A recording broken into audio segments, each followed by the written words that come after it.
Lesson 50. The 50th lesson. Lekcja 50. A quiz about London. Part 2. Now, ladies and gentlemen, we'll walk a few streets to the north, and as we look up we see a large block. Sue? Honestly, I don't know what you mean.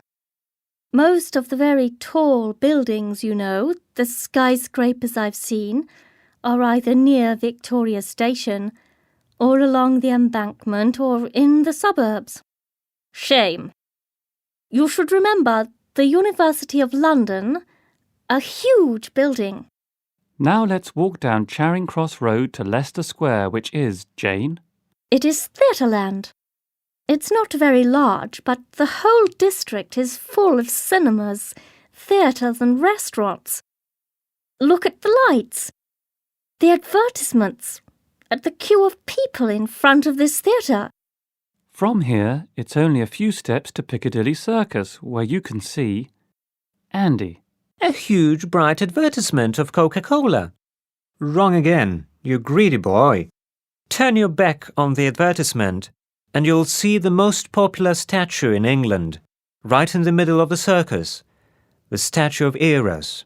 It's very graceful. It seems to move. It's not just movement. It seems to fly. No wonder Londoners are so fond of it. Now let's proceed down the Haymarket in the direction of another famous square, very large and with a very tall column in the middle. The place of the big demonstration against the armaments race. I know. That's quite easy.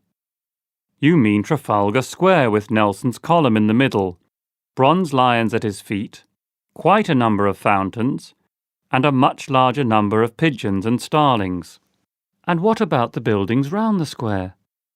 I remember only a church in the north. I always forget what it is. Perfectly shocking. You should know at least the National Gallery, a world-famous collection of paintings by most famous artists from all nations.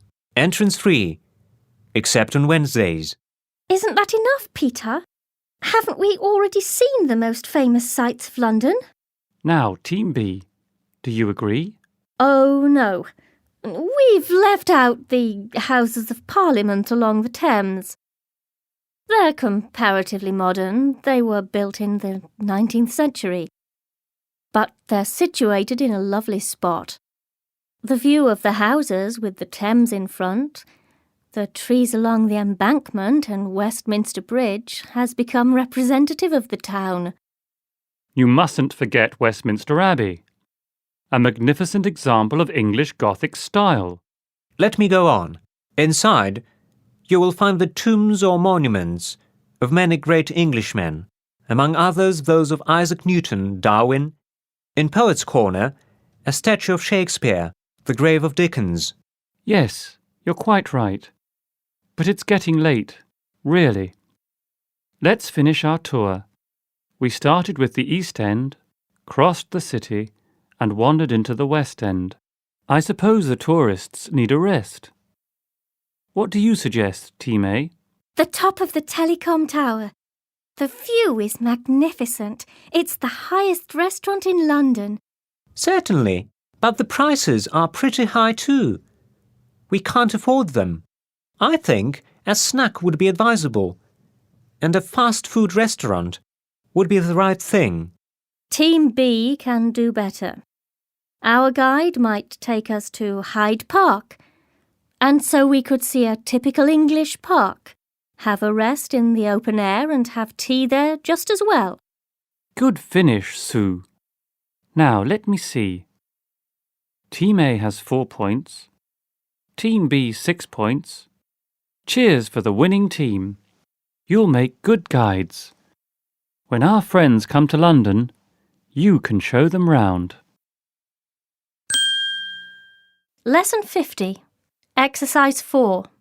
Lekcja 50. Ćwiczenie 4. Naucz się poniższego tekstu na pamięć, zwracając uwagę na akcentowanie podkreślonych sylab, co uwydatni rytm limeryku. There was an old man who said hush, I can see a young bird in this bush. When they asked, is it small? He replied, not at all. It's 4 times as big as the bush. Lesson 50. Exercise 8.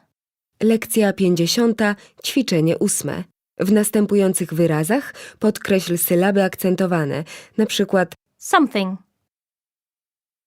Gentleman. Monument. Monotonous. Professional. Famous. Typical.